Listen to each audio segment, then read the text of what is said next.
है समय नदी की बाढ़ में सब बह जाया करते हैं।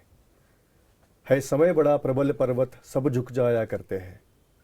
अक्सर इस दुनिया में लोग समय में चक्कर खाया करते हैं, लेकिन कुछ ऐसे होते हैं जो इतिहास बनाया करते हैं। मित्रांनो, तुम्हाला माहिती आहे की सध्या लॉकडाऊनची परिस्थिती आहे. जग थांबलंय, अर्थचक्राची चाकं सुद्धा थांबलेली आहे. आणि अशा अवस्थेत व्यवसाय उद्योगांना बूस्ट करण्याकरता एक महिला सक्षमपणे उभी आहे. अशाच एका महिलेला आज आपण भेटणार आहोत. राजकारण आणि मीडिया वेस प्रस्तुत जस्ट टॉक या कार्यक्रमात आपणा सर्वांचं स्वागत आहे. आज आपण GDP वर बोलणार आहोत, म्हणजेच ग्रोथ, डेव्हलपमेंट अँड पीपल. शासकीय योजना आणि त्याचा नागरिकांना होणारा लाभ आणि त्यामागचं अर्थकारण या विषयावर आपण बोलणार आहोत. यासाठी सक्षमपणे उत्तर देण्याकरता आपल्यामध्ये उपस्थित आहेत शिवानी दाणी वखरे. शिवानीताई, तुझं खूप खूप स्वागत आहे आजच्या कार्यक्रमात. खूप खूप धन्यवाद. आणि सगळ्यात पहिले तुझं अभिनंदन यासाठी करतो की मनीबी या इन्स्टिट्यूटच्या माध्यमातून आज जवळजवळ 1,86,000 लोकांपर्यंत तू पोहोचलीस. मला निश्चित म्हणावं असं वाटतं की भारताच्या किल्ल्याचा एका स्त्रीच्या हाती आहे, पण त्या किल्लीनं तिजोरी कशी उघडायची याचं ज्ञान शिवानीला पक्का आहे.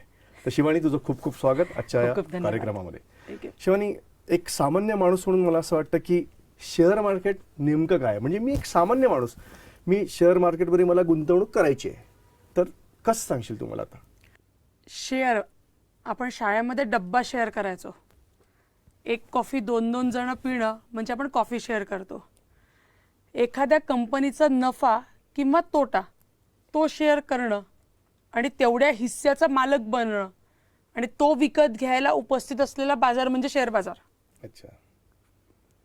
जी कुठली कंपनी असते, तू आणि मी जर का एक कंपनी चालू केली, एक चहाचा ठेला टाकला, मी तुला दादा म्हणते, जर का आपण चहाचा ठेला टाकला आणि तू 50,000 लावले, मी 50,000 लावले, ठेला विकत घेतला, रंगरंगोटी, चहा, कप बशा, सगळं आणि आपल्याला लक्षात आलं की वर्षाच्या अखेर आपण दोघांनी सगळे खर्च वजा करून, दूध, कटलरी जी फुटली, दूध नसलं, सगळं वजा करून आपण 1,00,000 रुपये वाचवले. तू आणि मी 50-50 लावले होते, आता त्या 1,00,000 आपण पुन्हा 50-50 मध्ये विभागून घेऊ. याच्यामध्ये आपल्याला वाटलं की नाही, एखादा तिसरा मित्र आणावा, एक नचिकेत नावाचा तिसरा मित्र. आपल्याला एका ठेल्याचे 2 ठेले करायचे. आपल्याकडे थोडे पैसे शिल्लक आहे, आपण त्याला म्हणू तू पण पैसे टाक. चहाच्या ठेल्यामध्ये इतका नफा आहे, आम्ही इतके पैसे टाकले होते, आता इतका नफा झाला. नचिकेतनी पैसे टाकले, पुन्हा नफा झाला, आता एकाचे 2 ठेले झाले. जो काही नफा होईल, आपण दोघांनी 50-50 टाकले होते, नचिकेतनी जर का 1,00,000 टाकले तर जो काही नफा होईल त्याच्यामध्ये 50% त्याचा, 25% तुझा, 25% माझा. आता जोवर ही प्रक्रिया एखाद्या व्यवसायामध्ये 200 लोकांपर्यंत असते, तोवर तो एक इंटरनली एकमेकांमध्ये चालणारा, किंवा ज्याला प्रायमरी बाजार असं म्हणतात, प्रायमरी मार्केट म्हणतात. पण ज्या क्षणाला एखाद्या व्यवसायामध्ये 200 पेक्षा जास्त लोक इन्व्हॉल्व्ह होतात, तेव्हा त्या कंपनीला शेअर बाजारात लिस्ट करणं जरुरी असतं. आपण तू या कंपनीचा शेअर होल्डर झाला. 25% पहिले तू आणि मी जेव्हा 50-50 टाकले होते 1,000, तेव्हा तू 50%चा मालक होता. नचिकेत आल्या तू आणि मी 25-25% मालक झालो. 25%चा शेअर होता या कंपनीमध्ये आपला. तर तशाच पद्धतीमध्ये एखादी कंपनीला जेव्हा धंदा वाढवायला पैसे पाहिजे असतात, तेव्हा ती कंपनी आपले शेअर्स बाजारात घेऊन येते. ती म्हणते की मला 10,00,000 रुपये पाहिजे, 10,00,000 छोटी रक्कम आहे, 500 कोटी पाहिजे, 500 कोटी रेस करायचे, तर मी इतके शेअर्स बाजारात आणेल. ती एक लांब प्रक्रिया आहे. मग ती त्या कंपनीचा शेअरची किंमत किती असावी, काय असावं, काय नसावं, याची एक प्रक्रिया. तर त्या सगळ्या सेबीनी नियम घालून दिलेल्या नियमांमध्ये बसून, सेबी ही एक रेग्युलेटर आहे, जसं PFRDA आहे, तसंच बँकांना रेग्युलेट RBI करते, तसंच स्टॉक मार्केटला रेग्युलेट सेबी करतं, सरकारी संस्था. त्यांनी घालून दिलेल्या नियमातनं ती 500 कोटी जर का एखाद्या कंपनीला रेज करायची असेल, तर ती बाजारात शेअर्स इश्यू करेल आणि तुम्ही आम्ही ते विकत घ्यायचे. So this is how the share market works. Shivani, बरोबर आहे, पण मला असं वाटतं की निश्चित एक खाजगी प्रश्न तुला विचारतो. तुझ्याकडे खूप पैसे असेल ना, कारण की शेअर मार्केटमध्ये तू इन्व्हेस्ट करते, म्हणजे पैसे खूप असणं, श्रीमंत असणं फार गरजेचं असं मला वाटतं. तुम्ही फ्रेंड, तू उत्तर. मला खूप आवडेल, मी म्हणेल की मी खूप श्रीमंत आहे, बट नाही, याला काही कुठल्या एखाद्या चौकटीत बांधता येत नाही की एवढं म्हणजे श्रीमंत आणि एवढं म्हणजे नाही. पण ही जी एक संकल्पना असते की शेअर बाजार हे खूप पैशावाल्यांचं काम आहे, आपल्यासाठी तर नाही, असं नाही आहे. शेअर बाजारामध्ये अगदी 100 रुपये असतील तरी सुद्धा गुंतवणूक करता येते. 1 रुपयाचा शेअर सुद्धा विकत घेता येतो. त्यासाठी श्रीमंतच असावं लागतं असं नाही की करोडो रुपये असतील, लाखो रुपये असतील, हजारो असतील तरच गुंतवणूक करू शकतो. 1 रुपया तुम्हाला विषय समजतो तर तुम्ही शेअर विकत घेऊ शकता. अच्छा. समजा आता मी एक सामान्य माणूस आहे आणि मला आज शेअर विकत घ्यायचा आहे, तर मला त्याबद्दल ज्ञान नसल्यामुळे मी कसं इन्व्हेस्ट करणार त्या ठिकाणी, म्हणजे जोखीम किती असते किंवा काय? आपण जेव्हा शेअर विकत घेत असतो तेव्हा त्या कंपनीचे मालक बनत असतो. अच्छा, हॅव्हिंग ओनरशिप, अंशतः जेवढे शेअर्स घेऊ तेवढे त्या हिस्सेचे आपण मालक. बरोबर. आपण जर का त्या हिस्सेचे मालक आहोत, कुठल्या धंद्यात पैसा टाकायचा? एक पीटर लिंच यांचं खूप सुंदर पुस्तक आहे, वन अपॉन वॉल स्ट्रीट. अच्छा. त्याच्यात ते म्हणतात की पीटर लिंच असं एक फंड मॅनेजर आहे की ज्यांनी सातत्याने कितीतरी वर्ष पॉझिटिव्ह रिटर्न्स दिले आहेत अमेरिकेत. फिडिलिटीचे फंड मॅनेजर होतात. त्यांचं असं म्हणणं आहे की कुठल्या कंपनीचा शेअर विकत घ्यायचा नाही समजत ना, तर कोणीतरी मित्र सांगतो की याचे लेले उसके लेले असं न करता तुम्ही जेव्हा एखाद्या कंपनीचे मालक बनता तेव्हा तो व्यवसाय तुम्हाला समजला पाहिजे. पडतो. बरोबर. मंदी येऊ दे, तेजी येऊ दे, सणवार असू देत नसू देत, वस्तू तुटली की त्याला चिपकवणार आहोतच. बरोबर. त्यासाठी त्याला काही इम्पॅक्ट नाही पडत.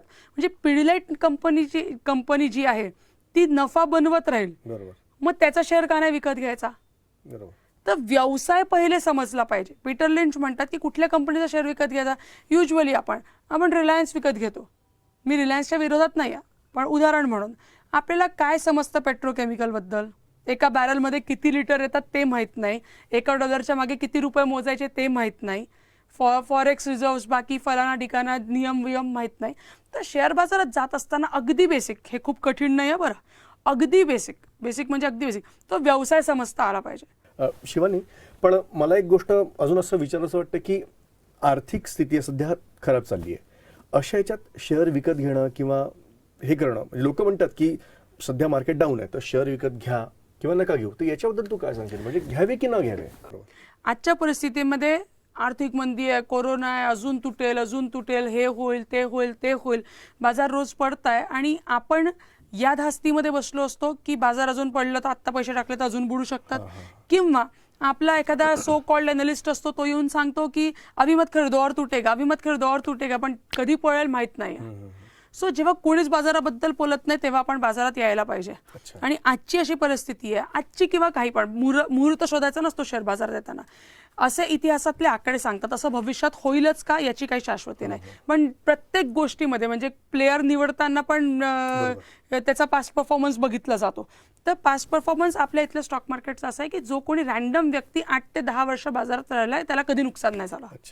याच्यात अपवाद असू शकतात, पण बाजारात येत असताना कमीत कमी 10 वर्षाचा होरायझन जर का आपला असेल, 8 ते 10 वर्षाचा, तर आजची तारीख, या क्षणाचा वेळ हा सुद्धा बाजारात येण्यासाठी अतिशय उत्कृष्ट आणि उत्तम आहे. म्हणजे लॉंग टर्म साठी एकदम बेनिफिशियल आहे. 100%.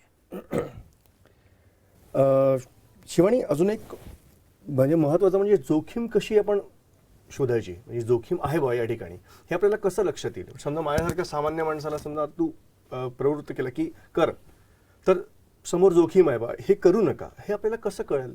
आपली रिस्क ॲपिटाईट, आपण रिस्क प्रोफायलिंग नावाचा प्रकार असतो. लोक सहसा अशा सगळ्या मोठ्या कठीण जार्गन्स आणि शब्दांपासून जरा दूर राहतात. रिस्क प्रोफायलिंग ही प्रत्येकाने करून घेतली पाहिजे. म्हणजे काय? आपल्याकडे ॲसेट्स किती, आपल्याकडे मालमत्ता किती, आपल्यावर कर्ज किती, आपलं वय किती, आपल्यावर लायबिलिटी किती, मुलं बाळं आहेत तर किती आहेत.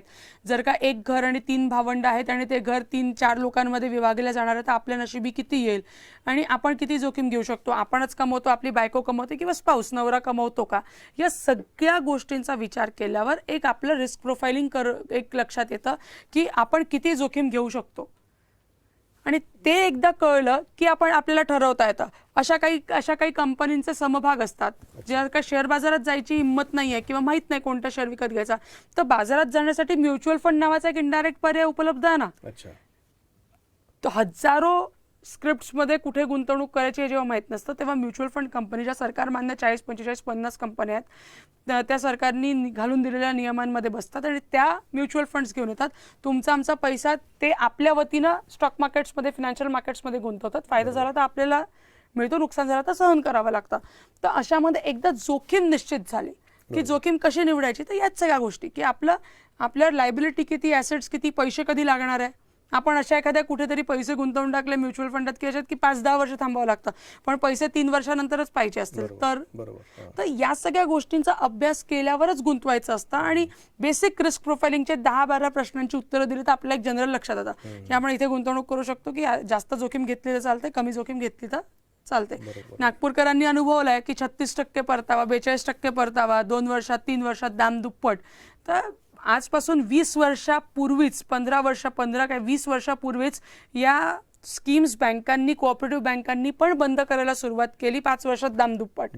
There is a formula, rule 72 म्हणतात दादा. जर का कोणी म्हटलं की 2 वर्षात दाम दुप्पट, तर 72/2, 36% परतावा दरवर्षी. 3 वर्षात दाम दुप्पट, 72/3, 24% परतावा दरवर्षी. जर का 24 आणि 36 आणि 20% परतावा मिळणं शक्य असतं सातत्याने 3 वर्ष, तर आपल्या देशावर कर्जच नसतं झालं. सगळा पैसा यांना दिला असता, ते पैसे बनवले असते आणि कर्ज फेडून आपण मुक्त झालो असतो. सो एक एवढी टक्केवारी अपेक्षा करणं, एक्सेप्शन्स आहेत, मिळू शकतात, मिळालेही आहेत काही लोकांना, पण सातत्याने असंच होतं नाही. मिळतील एक दिवशी सगळं काही घेऊन जाईल. सो एक बेसिक मॉडरेट 10-12-15% रिटर्न मिळालेलं चांगलं. जास्त रिटर्न जास्त जोखीम. पण आर्थिक मंदीच्या काळात सामान्य जनतेला याचा हातभार कसा लागू शकतो शहरचा? म्हणजे ऑब्व्हियसली की मोदींनी सांगितलं की आत्मनिर्भर बना, आणि ही संधी चालून आली आहे तुम्हाला. कोरोनाच्या काळात लॉकडाऊन आहे, ही संधी चालून आली आहे, याचं सोनं आपल्याला करायचं आहे. तर सामान्य माणूस खरंच हिंमत करेल का या सगळ्याच्यात? करणार नाही करणार. अगदीच आजच्या परिस्थितीमध्ये 50% लोकांचे, 50% नाही, बऱ्याच लोकांचे 50% पगार कमी झालेले आहे. काहींचे पगार थांबलेले आहेत, काहींच्या नोकऱ्या गेलेल्या आहेत. अशामध्ये आपण त्यांना म्हटलं की रिकाम्या पोटाने क्रांती नाही घडत. पण जर का शक्य असेल, एक खूप सुंदर वाक्य आहे, the less you sweat, the more you sweat less you bleed. अच्छा. तुम्ही जितकी जास्त मेहनत आत्ता गुंतवणूक करण्यासाठी कराल, तेवढं कमी रक्त तुम्हाला युद्धकाळात सांडावं लागतं. याला आपल्या ह्याच्यात कसं घेऊन येता येईल? आत्ता जर का जास्त गुंतवणूक केली तर तुमचं पेन्शन किंवा तुमचं रिटायरमेंट लाईफ खूप सुखी जाईल. कारण की 2005 नंतर जे लोक सरकारी नोकरीत पण लागले त्यांनाही पेन्शन नाही आहे. खाजगी क्षेत्रामध्ये मोस्ट ऑफ द लोक काम करतात. तर मग अशा सगळ्या परिस्थितीमध्ये एक सामान्य व्यक्तीचं गणित कसं असतं दादा, की उत्पन्न वजा खर्च वजा एंटरटेनमेंट, त्याच्यातनं काही उरलं तर गुंतवणूक. बरोबर. पण आयडियल इक्वेशन किंवा आयडियल सूत्र कसं असायला पाहिजे? उत्पन्न वजा गुंतवणूक, जे काही उरेल त्याच्यात खर्च आणि एंटरटेनमेंट. पण हे आपण करत नाही. तर आजच्या परिस्थितीमध्ये म्हणजे ऑफकोर्स नाही पटणार, कारण की आपण सगळेजण आर्थिक चणचणीतनं जातोय, पगार आलेले नाही आहेत, घरात पैसे नाही, कसं बसं आपण सगळेजण भागवतोय. अशात नाही पटणार. पण जर का भविष्य, नक्कीच लढाई ही आजच्या सर्वायवलची किंवा आजच्या जगण्याची आहे. पण गुंतवणुकीची चांगली संधी उपलब्ध आत्ता बाजारात आहे. बाजार चांगल्या लेवलवर मिळतं आहे. सेन्सेक्सची गोष्ट केली तर 42,000चा सेन्सेक्स आज 33,000-34,000च्या रेंजमध्ये आहे. दीर्घावधीसाठी 8 ते 10 वर्ष थांबायची तयारी असेल तर this is a very right time. छोटे छोटे पैसे टाका, नाही या खूप पैसे, 1,000 रुपये टाका, 2,000 रुपये टाका, 500 रुपये टाका. दररोज 100 रुपयाची SIP करू शकता. बँकांमधल्या RDला म्युच्युअल फंडातली SIP म्हणतात. 500 रुपये टाका, पण काहीतरी टाका. बरोबर. पण आता सध्या चायनासोबत जे युद्धस्थिती आपली निर्माण झाली आहे, अशा याच्यात चायनाच्या वस्तूंवर बंदी आपण टाकतोय, प्रयत्न म्हणजे करणारच आहोत आपण. तर अशा याच्यात सुवर्ण संधी आपल्याला आहे, आणि आत्ता जर गुंतवणूक आपण केली तर ती सगळ्यांना फायदेशीर ठरू शकते. तर आमच्या सगळ्या महिलांना तू काय सांगशील? महिलांना सगळ्यात महत्त्वाची गोष्ट की आपल्याला घर चालवता येतं. थोडीशी लांब गोष्ट आहे, बट आमचे आजोबा सांगायचे की मासोळीला जसं पोहायला शिकवावं लागत नाही, तसं महिलांना घर चालवायला शिकवावं लागत नाही. तू कदाचित ॲक्सेप्ट करशील की बरेचदा आर्थिक चणचण जर का एखाद्या परिवारामध्ये निर्माण झाली तर पुरुषाकडे पैसे असो वा नसो, महिलेकडे पैसे 100% असतात. हे एक जनरल अपब्रिंगिंग, जनरल माइंडसेट महिलांचा आपल्या देशामध्ये आहे. अशामध्ये घर चालवता येतं, पण पैसे मॅनेज करत असताना आजच्या तारखेला गुंतवणुकीला पर्याय नाही. फक्त बचतीवर आपण जगू शकत नाही. बचतीला गुंतवणुकीची जोड दिल्याशिवाय भविष्य शांततामय नाही, हे तर स्वीकार करून घ्यायलाच लागेल. आणि जर का एकदा स्वीकार केलाय आपण, तर पैसा मॅनेज करतोय, पण गुंतवणुकीसाठी आधी आपण वडिलांवर, नंतर आपण नवऱ्यावर, नंतर आपण मुलांवर डिपेंड करतो की यार पैशाचं हे बघतील. आधी वडील, मग नवरा आणि मग मुलगा. पण याचा विचार आपण किटी पार्टी करतो ना, भिशी भरतो ना, किटी जमा करतो ना, 1,000 रुपये, 2,000 रुपये, 500 रुपये, 500 रुपयाची आपली भिशी असते ती 12 महिन्यामध्ये जिचा नंबर लागला तिला ते पैसे फक्त मिळतील. याच्यामध्ये वर काय मिळतं? वर काही मिळत नाही आहे.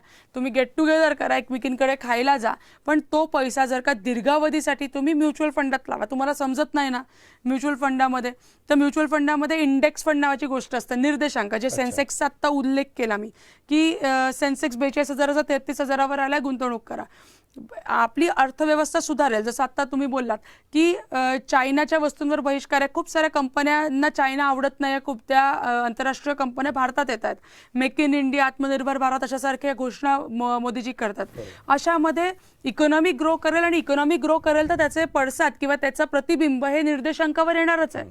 निर्देशांक तुम्हाला परतावा देणारच आहे. मग काहीच समजत नाही ना मैत्रिणींनो किंवा आयांनो, बहिणींनो, तर इंडेक्स फंडामध्ये SIP करा. निर्देशांक जेवढं वाढेल तेवढा इंडेक्स फंड तुम्हाला परतावा देऊन जाईल.